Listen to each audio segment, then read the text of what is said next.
अदाकारा हरीम फारूक ने कहा है कि फहद मुस्तफ़ा और उस्मान मुख्तार के साथ काम करने के बावजूद उनकी शादी नहीं हो पा रही। हरीम फारूक ने हाल ही में एक रमजान शो में शिरकत की, जहां उनसे शादी से मुताल्लिक सवाल किया गया।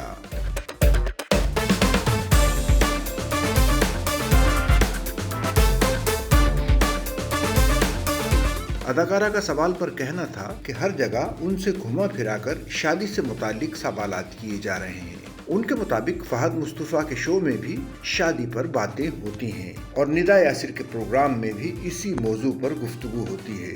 इनकी बात पर निदा यासिर का कहना था कि वो और फहद मुस्तफ़ा जिस टीवी चैनल के लिए प्रोग्राम करते हैं वो एक खानदान की तरह है, इसलिए उनके प्रोग्राम में शादी की बातें होती हैं। निदा यासिर के मुताबिक इनके शो में जो भी आता है तो उसके शादी के रिश्ते आने लगते हैं।